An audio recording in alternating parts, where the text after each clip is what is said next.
सहनावतु सहनौ भुनक्तु सह वीर्यं करवावहै तेजस्विनावधीतमस्तु मा विद्विषावहै। ॐ शान्ति शान्ति शान्तिः। सदाशिवसमारम्भां शङ्कराचार्यमध्यमाम् अस्मदाचार्यपर्यन्तां वन्दे गुरुपरम्पराम्। બીજા અનુવાકનો પહેલો મંત્ર. નમો હિરણ્યબાહવે સેનાન્યે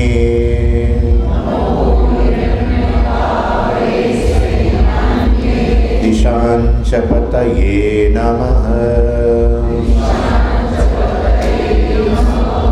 એટલે દ્વિતીય અનુવાક જે છે એની અંદર 2 વાર નમઃ, પ્રત્યેક મંત્રમાં આગળ અને પાછળ નમો હિરણ્યબાહવે અને અંતે પતયે નમઃ.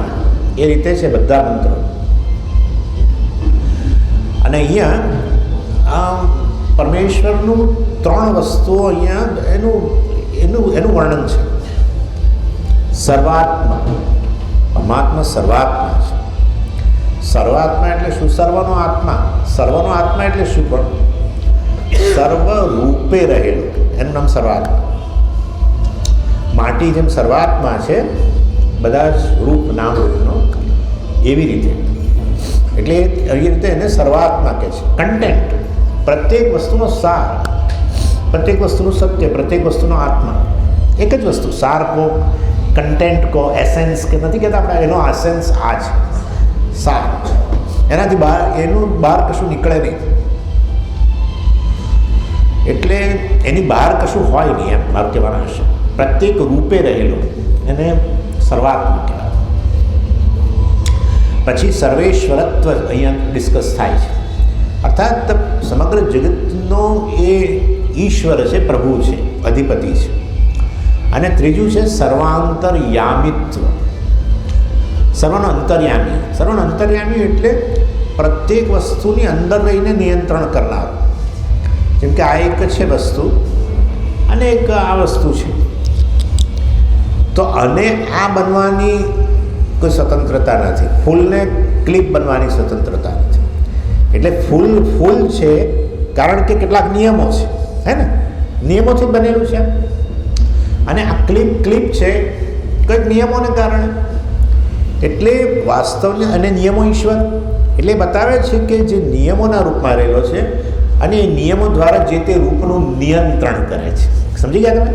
સર્વાંતરયામિત્વ, અંતર્યામી, અંદર રહીને નિયંત્રણ કરનાર સર્વ વસ્તુ. એટલે તમે જોઈ શકો છો વસ્તુ રાતોરાત બદલે એવી રીતે કંઈ બદલાતું નથી કશું. સૂર્ય જ રહે. સૂર્યને જાણે કે સૂર્યથી અન્ય બનવાની સ્વતંત્રતા નથી, કારણ કે સૂર્ય જે છે વાસ્તવમાં કેટલાક નિયમોથી બનેલો છે. એ નિયમો ઈશ્વર છે અને એ નિયમોને કારણે સૂર્ય જ રહે છે. એનું અતિક્રમણ કરીને બીજું કંઈ બનવાની એને શક્યતા નથી. એને અંતર્યામી પણ કહેવાય. અંતર્યામી શબ્દ જે છે એ અંતર્યામી બ્રાહ્મણ છે. બૃહદારણ્યક ઉપનિષદની અંદર અંતર્યામી બ્રાહ્મણની અંદર બતાવવામાં આવ્યું સમગ્ર જગત પૃથ્વીને પૃથ્વીથી અન્ય બનવાની સ્વતંત્રતા નથી. પૃથ્વીને અગ્નિ બની જવાની સ્વતંત્રતા નથી. પૃથ્વી જ રહે કારણ કે કેટલાક નિયમો થકી બનેલી છે. એ નિયમો ઈશ્વર છે. એટલે જાણે કે એ નિયમોથી પૃથ્વી નિયંત્રિત છે. એ નિયમો બહાર છે કે અંદર છે? પૃથ્વીમાં જ રહેલા છે. બરાબર છે? પૃથ્વીની બહાર રહીને નિયંત્રણ નથી થતું પૃથ્વીનું. પૃથ્વીમાં જ રહેલા છે. અણુને અણુ જ બનવાની અણુને અણુથી અન્ય બનવાની સ્વતંત્રતા નથી. સમજી ગયા? એ રીતે કોષ છે, આ છે, તે બધી વસ્તુ, એક વસ્તુ જે છે એનાથી અન્ય બનવા માટે સ્વતંત્ર નથી. જાણે કે એમનું નિયંત્રણ થયું છે. એ નિયંત્રણ નિયમોથી થાય અને નિયમો ઈશ્વર. એ દ્રષ્ટિએ એને અંતર્યામી કહેવાય. નમો હિરણ્યબાહવે. હિરણ્ય જેમના બાહુ હિરણ્ય છે, સોના જેવા છે. ભગવાનના બાહુ છે સોના જેવા છે, એટલે ચળકતા. અને આવું વર્ણન છાંદોગ્યમાં આવે છે. હિરણ્યાક્ષ હિરણ્ય શ્મશ્રુ. અને હંમેશા સૂર્યનું તો આ રૂપમાં જ થતું હશે, કારણ કે સૂર્ય આવો જ છે ગોલ્ડન યલો. એટલે સૂર્ય જે છે એને તમે આમ ભગવાનનો એક મુખનો દ્રષ્ટિએ વર્ણન કરો, ગોળ છે ને, બે આંખ બતાવે, નાક, પછી સૂર્યને મૂછો બતાવતા હશે. તમે જોયો છે ખબર નથી મને, આવું ગોલ્ડન યલો એવો બતાવે. હિરણ્યાક્ષ હિરણ્ય શ્મશ્રુ, શ્મશ્રુ એટલે મૂછ.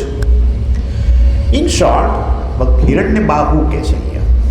એટલે ભગવાનનો દેહ જે છે એ વાસ્તવમાં સચ્ચિદાનંદ છે, ઝળકતો છે, મતલબ કે પ્રકાશ સ્વરૂપ છે. એટલે કે વાસ્તવમાં એ સચ્ચિદાનંદ રૂપ એનો દેહ છે. સત્ય જ્ઞાનાનંદ શરીરી, આવું એક ભજનની અંદર આવે છે. રામચંદ્રજીનું વર્ણન કર, રામચંદ્રજીનું શરીર કેવું છે? સત્ય જ્ઞાનાનંદ શરીરી.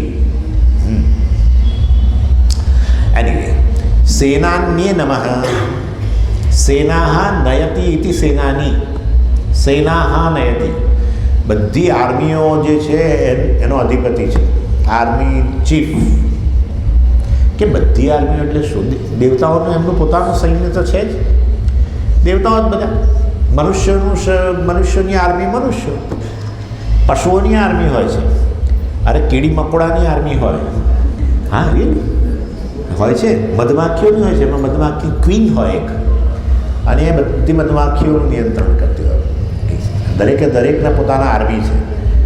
એટલે એમના જે તે જે મનુષ્યો છે બિચારા, મનુષ્યોમાં આર્મી જે હોય એનું ચીફ એ મધમાખીઓનું નિયંત્રણ ન કરી શકે, એ ઊભો રહી ગયો તો એની હાલત ખરાબ થઈ જાય બિચારા.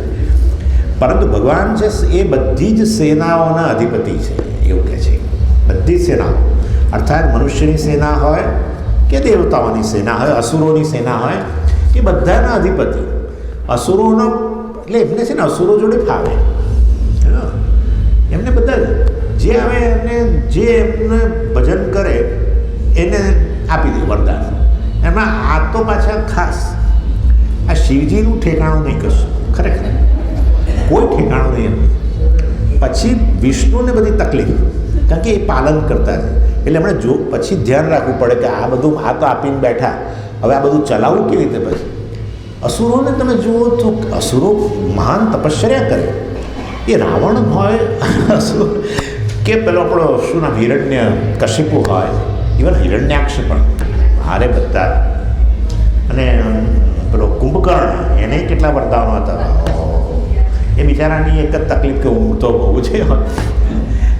પણ આ બધા અસુરો પાસે બહુ બધા પાવર આપેલા કોણે? બધા એમણે તપશ્ચર્યા કરી, ભગવાન પ્રસન્ન થઈ ગયા. એટલે એમનું નામ પડી ગયું પછી આશુતોષ, ભગવાનનું નામ છે. શિવજીનું એક નામ છે આશુ. આશુ એટલે શીઘ્ર, તોષ સંતોષ. આશુતોષયતી, આશુતુષ્યતી. ચાલો, આશુતોષયતી કહો, બહુ જલ્દીથી ખુશ કરી શકાય, અથવા આશુતુષ્યતી, બહુ જલ્દી ખુશ થઈ જાય એમ કહો. જોતા તમે ભગવાન આવા, તમે આવા, તમે આવો, લે બેટા જા, શું જોઈએ તારે લઈ જા. એ પેલો લઈને નીકળે અને પછી જે માથાકૂટ થાય એટલે પેલા વિષ્ણુને પછી એ મેન્ટેન કરવાવાળી વ્યક્તિને બહુ બહુ અદૃશ્ય પેલા આપીને બેઠા. ઇન શોર્ટ કહેવાનો આશય છે આ બધાના અધિપતિ છે અસુરો.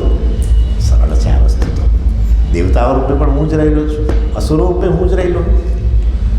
ક્યાંય જો તમને સહેજ પણ દ્વેષ ઉત્પન્ન થયો, માનો કે એ વસ્તુને તમે તમારાથી જુદી તો ગણી જ છે, જુદી ગણ્યા વગર કોઈ પણ પ્રકારની પ્રતિક્રિયા તમારા મનમાં આવે જ નહીં. એ ક્રોધ હોય, દ્વેષ હોય, જે પણ હોય. માટે સંસાર ક્યાંય છે જ નહીં, દ્વૈત બુદ્ધિ જ સંસાર છે. હું જુદો છું બસ. વૈજ્ઞાનિકો કહે છે કે મનુષ્ય, આફ્રિકન વ્યક્તિ અને ઇન્ડિયન આમ શરીર થોડા થોડા જુદા દેખાય. કે આફ્રિકન હોય આપણે હોઈએ ને અમેરિકન ગણો, યુરોપિયન ગણો કે ચાઇનીઝ, આમ કહીએ ખરા જુદા જુદા મનુષ્ય. પણ એક મનુષ્ય અને બીજા મનુષ્ય વચ્ચેનો ભેદ, શરીરની દ્રષ્ટિએ કહું છું, એ લોકો કહે છે 0.00000000001% છે. 0.00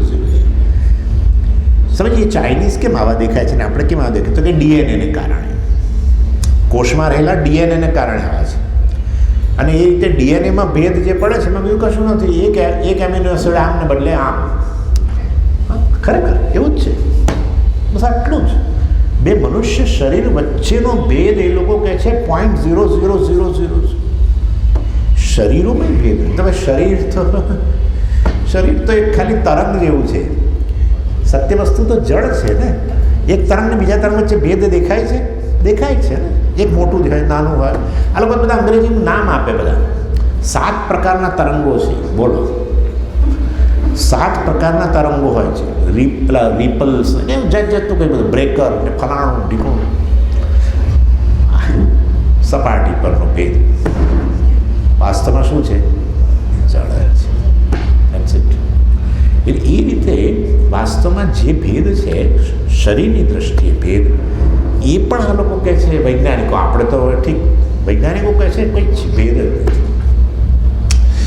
એનીવે, અને પરમેશ્વર તો જાણે છે હું જ સર્વનો આત્મા છે. જ્યાં આત્મબુદ્ધિ થઈ ને ત્યાં બેની વચ્ચે ભેદ ન જુઓ તમે, કારણ કે આત્મા એક છે, અભેદ છે.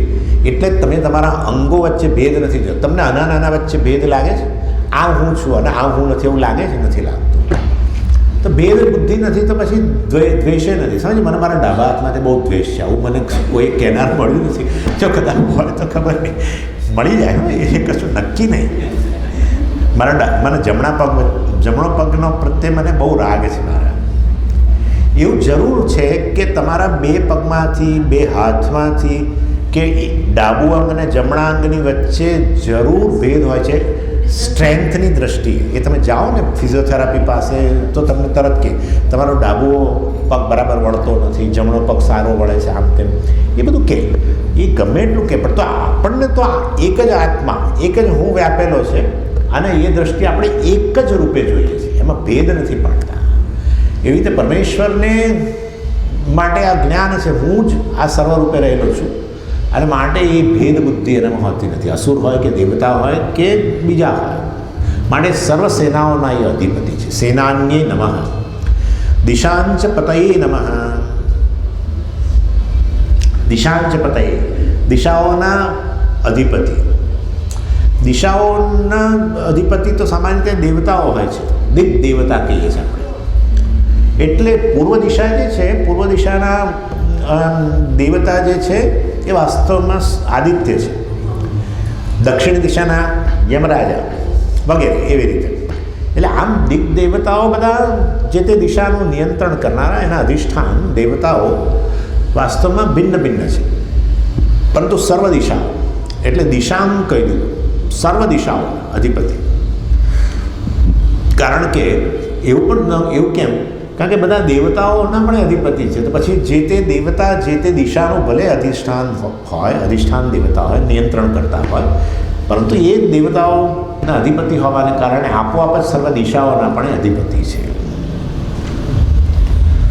એટલે એટલા માટે ત્યાં તૈત્તરીયની અંદર કહ્યું કે આ બધા દેવતાઓના અધિપતિ હોવાને કારણે દેવતાઓનું નિયંત્રણ થાય છે વસ્તુ તૈત્તરીય ઉપનિષદની અંદર સ્પષ્ટ કરી દીધી.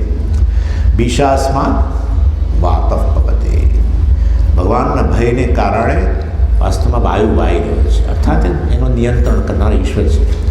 ભીષો દેતી સૂર્ય, આ ખરું છે. પણ ટાઈમ્સ ઓફ ઇન્ડિયાની અંદર 2126 અને 12મી ફેબ્રુઆરી 12મી ને 2126, 2026 નહીં, 2126, 100 વર્ષ પછી બરાબર 12મી ફેબ્રુઆરીએ સવારે કેટલા વાગે સૂર્યનો ઉદય થશે એ લોકો આપે છે. વૈજ્ઞાનિકોએ કહી શકે આવું તો હતું હશે સ્વામીજી, એ તો રજા પર ઉતરી ગયો હતો. અને કઈ રજા ઉતરી, અર્થાત વાસ્તવની અંદર જાણે એનું કોઈ નિયંત્રણ કરી રહ્યું છે, એને કોઈ છૂટ જ નથી. હે ને, આપણે ઈચ્છીએ ત્યારે રજાઓ નથી મળતી. ઘણીવાર ઓફિસોમાં કામ કરતા હોઈએ, આપણે તો ઈચ્છીએ છીએ કે આપણને સવાર મૂડ નથી જ જવું, તરત યાદ આવે કે અધિપતિ બેઠેલા જ માં છે. ઇન શોર્ટ, એટલે આ બધું વાત કરીએ ત્યારે તમારે આ રીતે વિચારવાનું કે જગતના બધા આ જે નેચરલ ફોર્સીસ છે બધા, એ લોકોને કોઈ જાણે નિયંત્રણ જણાતું નથી. એ લોકોનું જાણે કોઈ સ્વતંત્રતા જણાતી નથી. એનો અર્થ કે બધા લોકો નિયંત્રિત છે. તો નિયંત્રણ કરવા માટે ક્યાં બેઠો છે?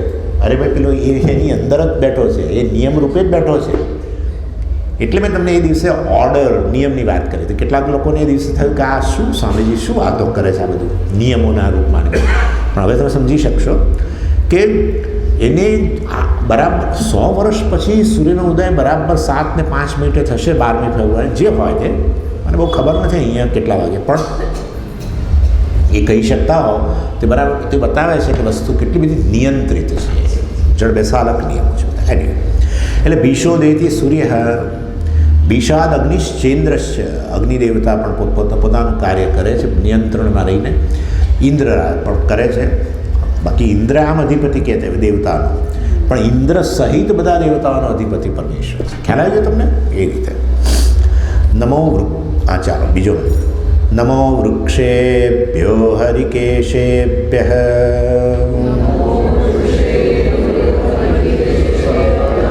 પશૂનાં પતયે નમઃ.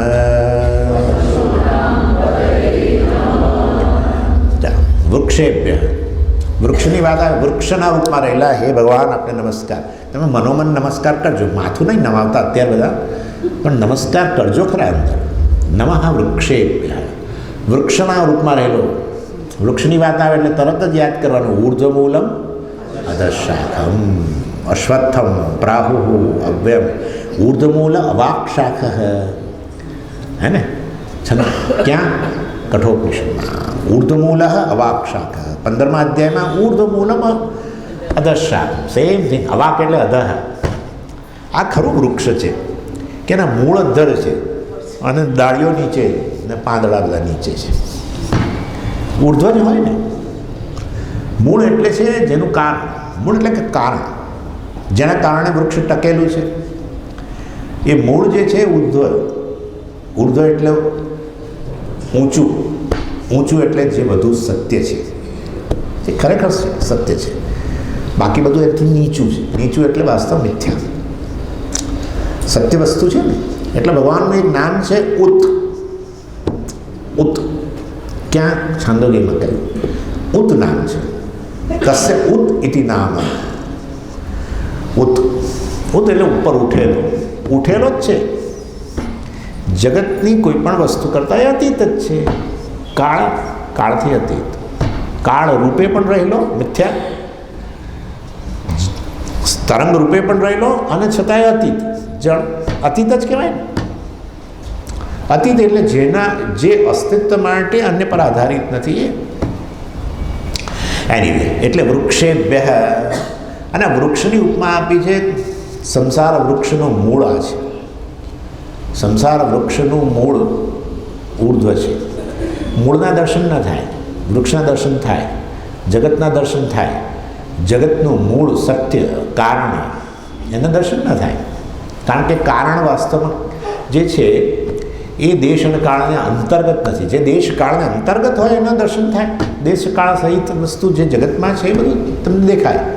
કોઈ દિવસ મૂળ ના દેખાય, વૃક્ષ દેખાય. બરાબર? એટલે બ્રહ્મના દર્શન કર્યા સ્વામીજીને. આત્માને મેં જોયો, પતી ગયો. હા, જે આત્મદર્શન કરવા નીકળેલા છે એ લોકો જવું તો વડોદરા અને નીકળી ગયા છે પેલી બાજુ દિલ્હી હિંમતનગરના રસ્તે. એના જેવી સ્થિતિ છે. હા, ગયા કામથી. આજે સવારે જ સ્વામીજી મારા આત્મદર્શન થયા. હો ભગવાન, હું તો કહું છું દર્શન કરનારો કોણ હતો? હા, એ હું જ હતો. તો આત્મા એટલે હું ને હું એટલે આત્મા, અને દર્શનનો વિષય એટલે આત્મા. તે કઈ રીતે બન્યું? તમે જેના દર્શન કરો એ હુંથી અન્ય જ કોણ? અનાત્મા હોય. જેનું દર્શન થાય તો અનાત્મા હોય. તો પછી વાસ્તવમાં આત્મદર્શન ક્યારેય ન થાય. આત્મદર્શન તો વાસ્તવમાં અહમના રૂપમાં થાય. અહમના રૂપમાં થાય એટલે હું જે છે એ આત્મા છું એવું જ્ઞાન, સ્પષ્ટ જ્ઞાન, એને દર્શન કહેવાય. ચાલો, એટલે અહીંયા જે દેશ અને કાળથી અતીત છે એવું પરમેશ્વર જે છે, જે આ સંસાર વૃક્ષ જે છે એનું મૂળ છે. અને સમગ્ર વૃક્ષ જે છે એ રૂપમાં પણ રહેલો છે, મિથ્યા રૂપમાં, અને એનું મૂળ જે છે બ્રહ્મા વગેરે કારણ એ પણ એના અને એટલે પછી ત્યાં ઉર્ધ્વમૂલમ અવાક્ષાક ઉર્ધ્વમૂલમ અધશાખમ પણ પેલું કઠોપનિષદ યાદ આવે છે. ઉર્ધ્વમૂલમ અધશાખમ અશ્વત્થમ પ્રાહુ અવ્યય. અવ્યય, હા, નાશ નહીં થાય. ઈશ્વરનો નાશ થતો છે ના થાય. તો તમે તો સંસાર વૃક્ષ કહો છો ને, સંસાર વૃક્ષનો તો નાશ ના થાય તો પછી આ ભણવાનું છે ને માટે તરત સંસાર વૃક્ષનો તો નાશ થવો જોઈએ. તમે કહો કે સંસારનો નાશ થઈ જાય અને મોક્ષ પ્રાપ્ત થાય. હવે કહો કે સંસાર વૃક્ષનો નાશ જ નથી થતો, તો નથી જ થતો. તો પછી ભણવાનું છે એના માટે બધું. તમારામાંથી આ જે દ્વૈત બુદ્ધિ છે ને જતી રહે, બસ પછી તો તમારા ઈશ્વર વચ્ચેનું અંતર જ ના રહ્યું. હું જુદો અને બીજા જુદા પતી ગયું. એ જીવ ભાવ છે ને એનું નામ સંસાર, અને એમાંથી આવતો બધો સંસાર. જીવ ભાવ, અલ્પતા, રાગ દ્વેષ, કર્મ, ઈચ્છાઓ, કર્મફળ, નવા રાગ દ્વેષ, વાસના, એમાંથી પાછો જન્મ આવી ગયું ને બધું. સ્વબ્રહ્મ, પરંતુ આવો એક પ્રકારનો ખ્યાલ લઈને ફરો છો, હું તો જીવ છું. એ દ્વૈત બુદ્ધિ જતી રહે તો તમે પરમાત્મા એક જ છો. નાશ છે જ નહીં. તમે પરમાત્મા એક થઈ ગયા. ક્યાંક પરમાત્મા જો બોલતો હોય એને આપણે સાંભળી શકતા હોઈએ. પરમાત્મા કહેતો હોય તો એ શું કહે ખબર છે? આ બધું હું જ છું. અને તમે શું કહો? હવે આ બધું હું છું. આ નથી બોલાતું, સમજી તમે કહો છો ના એ બરાબર છે, એ નથી બોલાતું બરાબર છે, પરંતુ કહેવાનો આશય છે એટલે પછી નાશ ન રહ્યો. એટલા માટે જગતનો નાશ નથી. પ્રવાહ નિત્યત્વ. ઈશ્વર જે છે વાસ્તવની અંદર અવ્યક્ત થાય, પાછો અવ્યક્ત બની જાય, પાછો વ્યક્ત થાય, પાછો અવ્યક્ત થઈ જાય. બસ આ ચાલતું રહે. ચાલો, એટલે સંસાર વૃક્ષ અવ્યય કહ્યું ભગવાને. અવ્યય, હા, સંસાર વૃક્ષ જે છે આ જગત જે છે અવ્યય. અને પછી આગળ શું કહ્યું 15મા અધ્યાયમાં? તરત પહેલા શ્લોકમાં જ ઉર્ધ્વમૂલમ અધશાખમ અશ્વત્થમ પ્રાહુ અવ્યયમ. હવે પાછી છંદા બહુ સુંદર કલ્પના છે આ તો. ભાષ્યકારે શંકરાચાર્યજીએ એ કઠોપનિષદની અંદર આ મંત્ર સમજાવ્યો. ત્યાં ઉર્ધ્વમૂલ અવાક્ષાખ કરી એમાં બધું જ સમજાવ્યું. ડાળીઓ શું છે સંસાર વૃક્ષની, અને ડાળીઓ પર બેઠેલા પક્ષીઓ કયા છે, અને આ વૃક્ષ પર આવતા ફળ કયા છે, વૃક્ષનું મૂળ શું છે, વૃક્ષનું થડ શું છે, પાંદડા શું છે, બધું કહ્યું. એટલે પાંદડા અહીંયા ભગવાન બિચારા કહી દે છે બધું આપણને.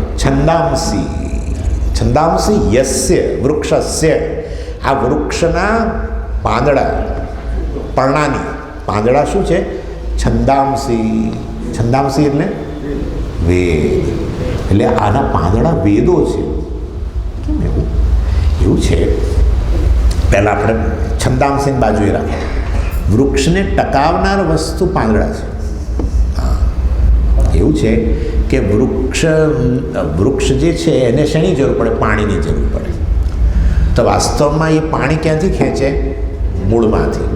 પણ મૂળમાંથી પાણી ખેંચે એ પહેલાં પાંદડા જે છે ને, પાંદડાની અંદર જે પાણી રહેલું છે એના પેલા છિદ્રો, એ છિદ્રો બધામાંથી ફુવારા જેવું.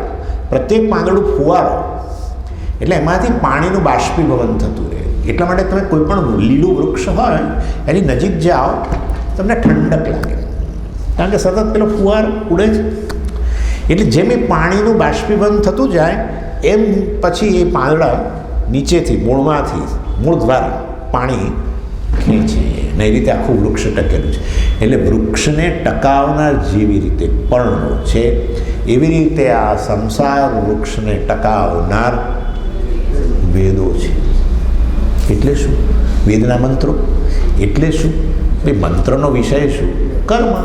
વિવિધ કર્મ, વિવિધ રિચ્યુઅલ, વિવિધ પ્રકારના યજ્ઞ. હમણાં જોઈશું આપણે રુદ્રયાગમાં આ જ મંત્રોનો ઉપયોગ કરીશું ત્યાં, અને એ સિવાયના મંત્રો યજ્ઞમાં બીજા. અર્થાત વેદના મંત્રો જે છે જેમાં કર્મનું નિરૂપણ કરવામાં આવ્યું છે. ખાસ કરીને વેદનો પૂરો ભાગ, વેદનો અંત ભાગ છે એ તો સંસાર વૃક્ષને છેદી નાખશે. એટલે કહે છે અસંદ શસ્ત્રેને દ્રઢેના. એ પછી છેદતા પહેલાં જરા, હા, છેદવાની વાત ના કરશો હમણાં. ટકાવનાર કોણ છે કહો પહેલાં? એટલે પર્ણો, કર્મ.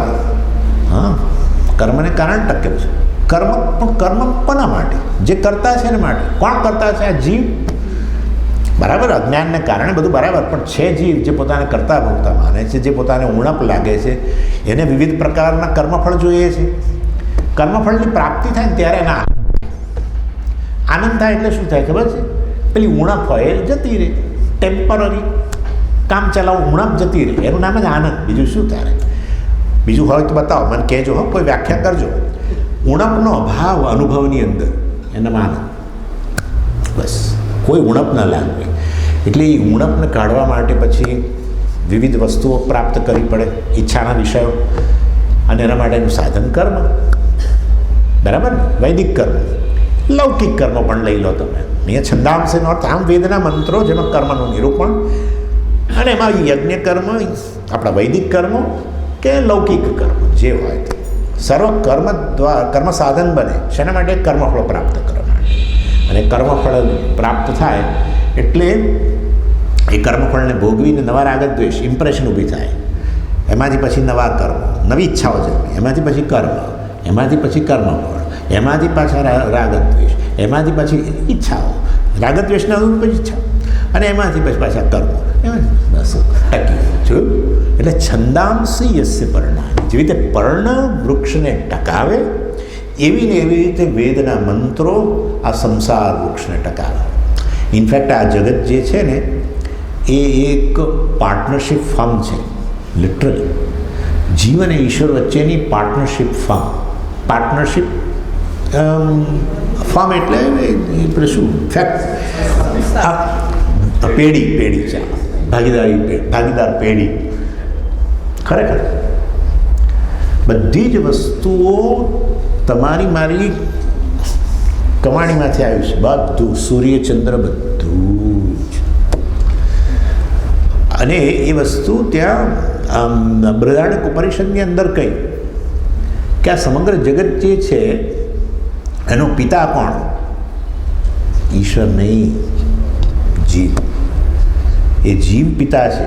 પિતા જેમ ઉત્પન્ન કરે સંતતિ, એવી રીતે આપણા જગતને ઉત્પન્ન કર્યું છે.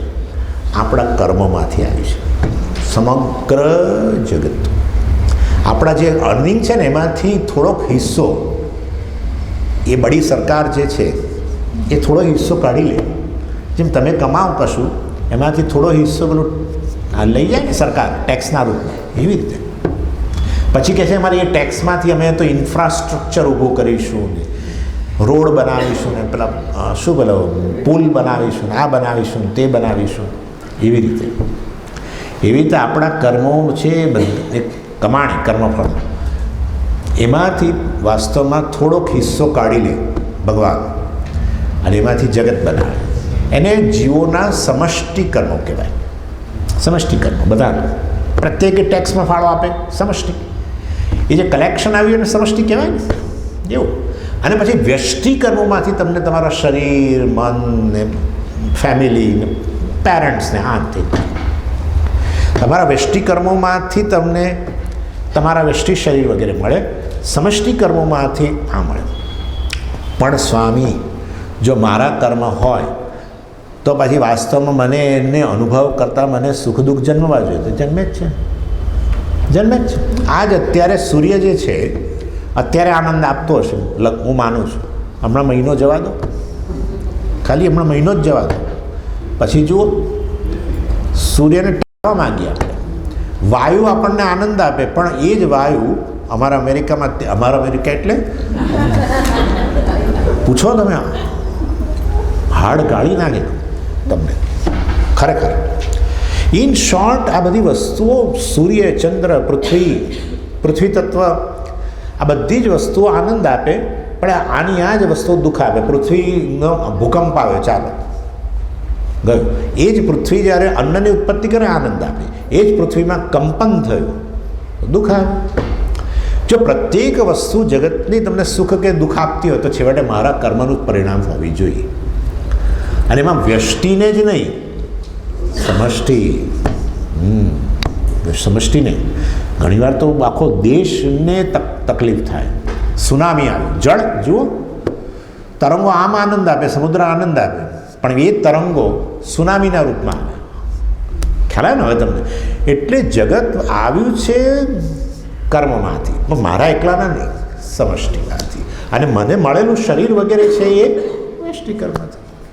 એને લીધે પછી એ જગતની અંદર મને જે પરિસ્થિતિમાં સુખ દુઃખ ઉત્પન્ન થાય, અન્યને જુદી પરિસ્થિતિમાં કે એ જ પરિસ્થિતિમાં એને સુખ જન્મે, મને દુઃખ જન્મે વગેરે વગેરે.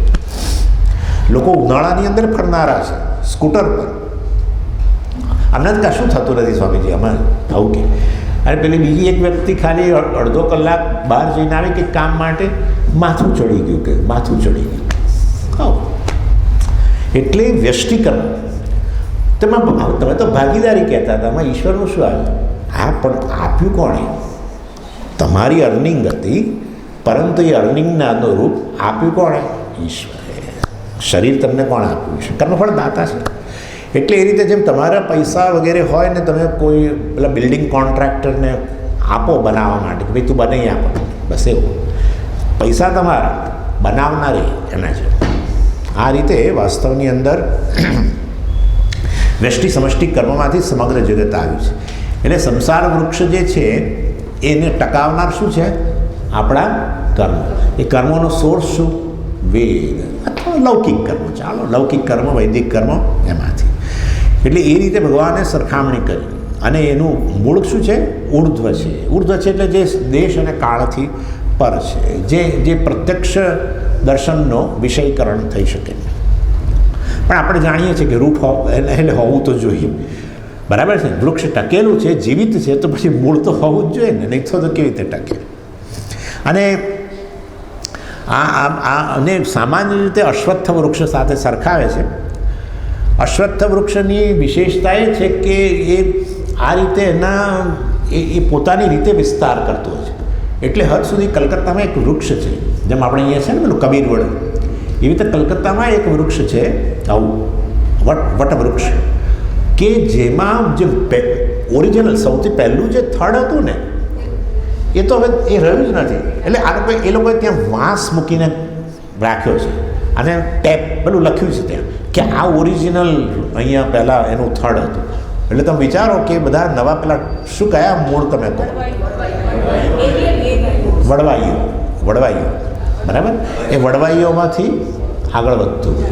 એટલે એટલા માટે થઈને કહે છે કે આ સંસાર વૃક્ષનો વિસ્તાર આ રીતે થાય છે. અને એને આપણે સંસાર વૃક્ષને કાપી નાખવાનું છે. વૃક્ષ શબ્દનો જ અર્થ છે જેને કાપી શકાય એને વૃક્ષ કહેવાય. વૃક્ષનાદ વૃક્ષ, વૃક્ષ ધાતુ છે સંસ્કૃતમાં, એનો અર્થ છે ટુ કટ. જેને તમે કાપી શકો એનું નામ વૃક્ષ. સંસાર વૃક્ષને કાપી શકાય છે એટલે આખા જગતનો નાશ કરી શકાય છે? ના. હું જુદો છું, જગત જુદું છે, એ દ્વૈત બુદ્ધિનો નાશ કરો એટલે સંસારનો નાશ થઈ જાય, બસ પતી ગયો. હા, હું કરતા જ ના રહ્યો, મારા કોઈ કર્મો જ ના રહે, સંચિત આગામી પ્રારબ્ધ કશું રહ્યું જ નહીં. અને માટે પ્રારબ્ધ નહીં, હા, પ્રારબ્ધ નહીં. અહીંયા સમજી, પ્રારબ્ધ નહીં. આ જ્ઞાન પ્રાપ્ત કરે અસંગ શસ્ત્ર, હું અસંગ આત્મા છું, કરતા ભોગતા નથી, આવું જ્ઞાન પ્રાપ્ત કરે એને એનું પ્રારબ્ધ નહીં? ના, નહીં. શું વાત કરો છો? જીવન મુક્ત પુરુષો, જ્ઞાની પુરુષો ફરે છે ને, બધા રમણ મહર્ષિ હતા, પેલા હતા, બધા જીવિત તો હતા, તો પછી પ્રારબ્ધ નહોતું એટલું? એ તો જે લોકો આસપાસ એમની ફરે છે એ લોકો કે એમનું પ્રારબ્ધ છે, એમની દ્રષ્ટિએ કોઈ પ્રારબ્ધ નહીં. પોતાના આત્મા કેમ પોતાનું પ્રારબ્ધ કે એવું હોય? હું તો સચ્ચિદાનંદ આત્મા છું, મારું પ્રારબ્ધ છે. ક્યાં વાત છે? હા, પ્રારબ્ધ કોનું હોય? અહંકારનું હોય. જી, એમની નહીં. લોકો કે આ બિચારા કેટલા હેરાન થાય સમજી. જ્ઞાનીઓને કેમ કેન્સર થતું હશે? થાય બેને તો શરીર. હા, એમની માટે નહીં. એટલે જ્ઞાનીઓ માટે ન સંચિત, ન આગામી, ન પ્રારબ્ધ, કશું નહીં. એટલે આવું જ્ઞાન પ્રાપ્ત કરવું એ સંસાર વૃક્ષનો નાશ છે. અર્થાત પોતાનામાંથી દ્વૈત બુદ્ધિનો ત્યાગ કરવો. બસ પછી તો તમે એને ઈશ્વર એક જ બની ગયા. તમારા માટે સંસાર વૃક્ષ ટકી ગયું, પરંતુ એ હવે તમારા માટે સંસાર રૂપ ન રહ્યું. ખ્યાલ આવી ગયો તમને? સંસાર રૂપ ન રહ્યું. અને આ પર્ણોની બહુ વિશેષતા હોય છે કે પર્ણમાં જે છે ને વાસ્તવમાં પર્ણમાં જે બધી લીલાશ, પાંદડાની જે લીલાશ છે ને, એ આ વસ્તુ અહીંયા કદાચ તમે કાશ્મીરમાં જાઓ તો જોવા મળે, અને આ વસ્તુ અમેરિકામાં બહુ જોવા મળે છે કે શિયાળો આવતા પહેલાં જુઓ, ભગવાનની રચના જુઓ, શિયાળો આવવાનો હોય નવેમ્બર લગભગ ગણો, એના 2 મહિના પહેલાં એટલે સપ્ટેમ્બરના એન્ડથી વાસ્તવની અંદર બધા જ પાંદડામાં જે છે એમાંથી લીલાશ જતી રહે, લીલો રંગ જતો રહે, એટલે ક્લોરોફિલ જતું રહે. કારણ કે ક્લોરોફિલ વૃક્ષ ઉત્પન્ન એટલા માટે કરે કારણ કે ખોરાક બનાવવાનો હોય, એટલે વૃક્ષને કામ કરવું પડે ને. ક્લોરોફિલ બનાવે પછી ક્લોરોફિલ ને પછી પ્રકાશ વગેરેની હાજરીમાં બીજું બધું સંશ્લેષણ. એટલે હવે શિયાળામાં બહુ અઘરું પડે બધું બનાવવાનું, કારણ કે અતિશય ઠંડી અને બરફે પડે, સૂર્યનો તડકો પણ ન મળે, એટલે વ્યવસ્થા રાખેલી છે ભગવાન. એટલે 2 મહિના પહેલાંથી જ વાસ્તવની અંદર એ લીલો રંગ જતો રહે. અર્થાત વૃક્ષ જે છે આ થઈ ગયું, વૃક્ષ જે છે ક્લોરોફિલ બનાવવાનું છોડી દે, ક્લોરોફિલ બનાવવાનું છોડી દે એટલે લીલો રંગ જતો રહે, એટલે પછી ઓરિજિનલ કલર જે હોય પાંદડાનો એ આવી જાય. પાંદડાનો ઓરિજિનલ એટલે દરેક જેવું વૃક્ષ એને અનુરૂપ પાંદડાની અંદર જુદા જુદા કેમિકલ હોય, અને એ કેમિકલ રહેલા હોય એમાં સૂર્યનો તડકો પડે, એટલે એ કેમિકલ જે છે એ જાનીવાલી પિનાલામાંથી અમુક રંગ શોષી લે, જે રંગ ન શોષ્યો એ પરાવર્તિત કરે, અને એના કારણે એક પાંદડું પીળું, બીજું કેસરી, બીજું ત્રીજું લાલ, વચ્ચેના જ જોવા મળે છે, પીળા અને કેસરી વચ્ચેનું, કેસરી અને લાલ વચ્ચેનું, એમ કરીને શું ભગવાનની શોભા. ફોલ કલર્સ ક્યાં લોકો એટલે ફોલ કલર્સ. મારો કહેવાનો આશય છે કેટલું બધું બુદ્ધિપૂર્વકનું સર્જન ભગવાનનું. એટલે પાંદડા બધા જ પછી આ રીતે આવા કલરવાળા થાય અને પછી ખરી જાય. કેમ ખરી જાય? સરસ રહેવા જોઈએ ના, કારણ કે પછી પેલી બરફની વર્ષા થાય અને પાંદડું તો આવું હથેળી જેવું એના પર પડે અને બરફ ટકી જતો હોય છે એના પર, એટલો બધો વજનમાં હલકો, પણ એમ કરતાં જથ્થો વધી જાય તો પછી પેલી ડાળી જે છે એ નમીને છેવટે તૂટી જાય, અને તૂટી જાય છે. એટલે મોટા ભાગે આવું એક તો વૃક્ષ અને વૃક્ષની શું છે ને કે હાઇબરનેશન કહીએ ને આપણે, પેલું નિષ્ક્રિય અવસ્થા જેવું, એના માટે ક્લોરોફિલ બનાવવાનું છોડી દે, ત્યાર પછી પાંદડા બધા ખેલવી નાખે, જેથી કરીને એની ડાળીઓ, એના અંગો, એના અવયવો નાશ ન પામે. અને એમાં એક જ વૃક્ષ છે જેને ત્યાં એ લોકો એવરગ્રીન કહે છે, અને એ છે આપણા શરૂ ટાઈપના વૃક્ષો કે જેના પાંદડા સળી જેવા હોય અને એમાં ખરેખર કોઈ તકલીફ ન પડે, બરફ વગેરે પડે તો પણ એ ખરી જઈ શકે. એટલે આ પાંદડા જે છે વાસ્તવમાં એ આ પ્રકારે આવું વૃક્ષ જે છે, અહીંયા જે વૃક્ષ કયું અશ્વત્થ વૃક્ષ, પણ હું સામાન્ય રીતે એ આ વૃક્ષને શરૂનું વૃક્ષ કહું છું, સંસાર વૃક્ષને. કેમ? કારણ કે એવરગ્રીન રહે. આજે છે એવરગ્રીન, નાશ કદી પામે નહીં, ક્યારે એના પાંદડા ખરે નહીં. પશુનામ પતયે નમઃ, પશુનામ પતયે નમઃ. પશુઓનો પતિ છે તો અમારે કોઈ લાગતું વળગતું નથી ના, એ આપણે પશુ જ છીએ વાસ્તવમાં. એટલે પશુઓ સામાન્ય રીતે જે 4 પગે ચાલે મોટે ભાગે જે લોકો 4 પગમાંથી આગલા 2 પગનો ઉપયોગ કરતા હોય છે હાથની સમાન, પણ એ તો ખાલી ઊભા રહીને જોવા માટે કેવી રીતે કરતા હોય છે. રીંછ કરતું હોય છે, કાંગારૂ, આવી રીતે બીજા નાના કેટલાક છે પ્રાણીઓ જે આમ 2 પગ પર અદ્ધર થઈને એમ જોતા હોય, પણ દોડવા ચાલવા વગેરે માટે 4 પગનો ઉપયોગ કરે, ટૂંકા હોય લાંબા હોય વગેરે. અને 2 પગ પર ચાલનાર તો કેવળ મનુષ્ય છે. 2થી આગળ મોટા ભાગે બીજા બધા જીવો, ઇવન કાન ખજૂરો તો 4થી પણ વધારે. એટલે એ જે પશુઓ છે ને એમને બહુ નવાઈ લાગે છે. આપણને જોઈએ ને ત્યારે એ લોકોને થાય છે કે આ બધા સામાન્ય રીતે તો વનમાં રહેનારા છે, એટલે એમની ઇમ્પ્રેશન એવી છે કે બધા 4 પગે જ ચાલે. પરંતુ જ્યારે આવો મનુષ્યને જુએ ને એટલે એ લોકો ચોંકી જાય છે, કેમ કે આપણે હંમેશા 2 પગે ચાલીએ. એટલે એમને થાય છે કે આ એમના આગલા 2 પગ છે લટકતા જ રહે છે, લટકતા 2 પગ છે લટકતા રહે છે. એટલે આપણને જોઈને એ લોકો સામાન્ય રીતે એવું કહેવાય છે કે મનુષ્યને જોઈને એ લોકોને વાસ્તવમાં થોડો ડર લાગે છે, કારણ કે વિચિત્ર ને એના માટે. કોઈ પણ પ્રકારનું વિચિત્ર પ્રાણી જુઓ તો તમને જેમ ડર લાગે એવી રીતે આપણે એમના માટે વિચિત્ર છીએ લિટરલી. પરંતુ પછી રક્ષણ, ડરને કારણે રક્ષણ, અને રક્ષણ જે છે વાસ્તવની અંદર કઈ રીતે થાય? સારામાં સારું રક્ષણ એવું કહેવાય છે હુમલો કરીને થાય. Best form of defence is offence કે છે. એટલે વાસ્તવની અંદર આ પોતાનું રક્ષણ કરવા માટે થઈને હુમલો કરતા હોય છે, નહીં કે ખરેખર એમને હુમલો કરવાની ઈચ્છા હોય. આ રીતે હિંસક પ્રાણીઓ વગેરે કરતા હોય છે. પણ એનીવે, એટલે આપણે પશુ જ છીએ. અને વૈજ્ઞાનિકોએ આ સિદ્ધ કરી દીધું. નવી દવા શોધાય, નવી દવાનો પહેલો પ્રયોગ ક્યાં થાય? ઉંદરો ઉપર થાય, સફેદ ઉંદરો. જેવું સફેદ ઉંદર પર સફળતા મળી એની સાથે એ લોકો પાર્ટીનું આયોજન કરે, શેમ્પેઈન. કેમ? અરે ઉંદરો પર સફળ થઈ, પતી ગયું. ઉંદરો પર જે સફળ થયું એ અહીંયા થવાનું જ છે. એનો અર્થ એવો થયો કે પશુ અને આ પશુ કોઈ ભેદ જ નથી, લિટરલી ભેદ નથી. ખરેખર વાંદરા ઉપર કરે છે લોકો, પણ એ તો ખાલી જરા થોડું કન્ફર્મ કરવા માટે. એકવાર ઉંદરડા, સસલા વગેરે પર સફળ થયું એટલે મનુષ્ય પર સફળ થવાનું છે, એમને ખાતરી જ છે. કોઈ પણ નવી દવા એ બતાવે છે કે પશુઓને આપણે આપણાથી જુદા પાડીએ એવું જરૂર નથી. આ મનુષ્ય શરીર કે એ શરીર વચ્ચે કોઈ ભેદ નથી. ચાલો, એટલે સર્વક્ષેત્રનો અધિપતિ. ક્ષેત્ર એટલે ભગવાને, ક્ષેત્ર એટલે ખેતર. આમ આપણે કંઈ ગુજરાતીમાં ખેતર કહીએ ને, એને સંસ્કૃતમાં ક્ષેત્ર કહેવાય.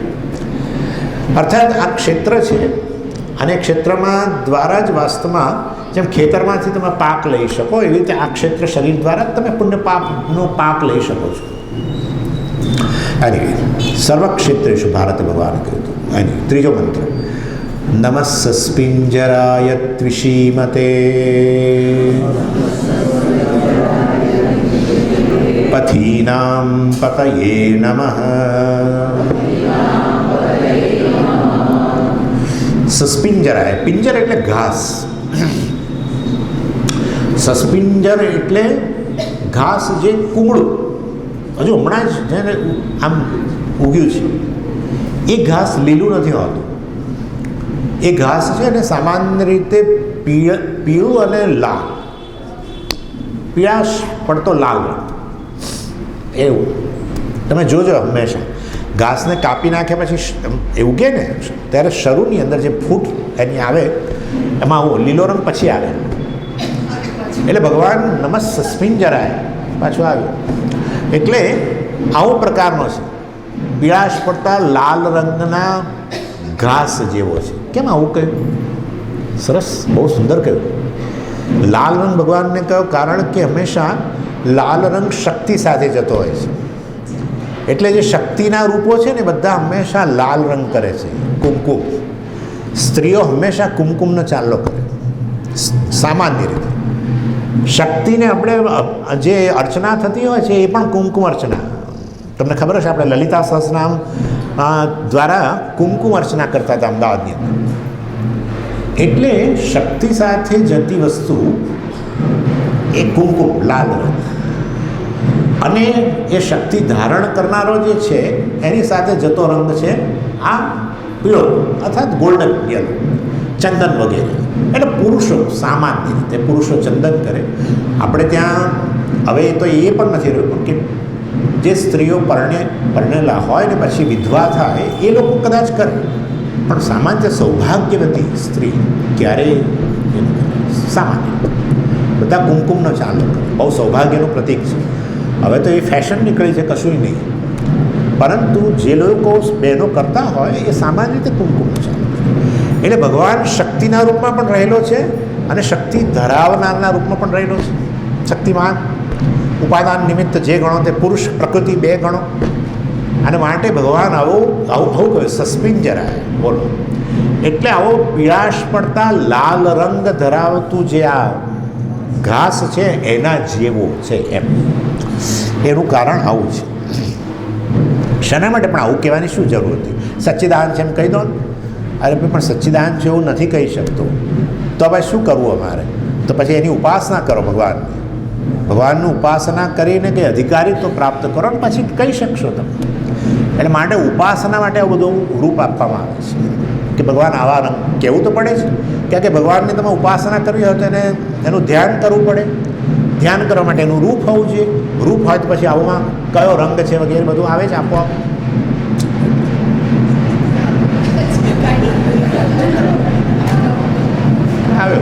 ચડાવીને કાંઈ નહીં. ઓમ પૂર્ણમદ પૂર્ણમિદમ પૂર્ણાત પૂર્ણસ્ય પૂર્ણમાદાય પૂર્ણમેવાવશિષ્યતે.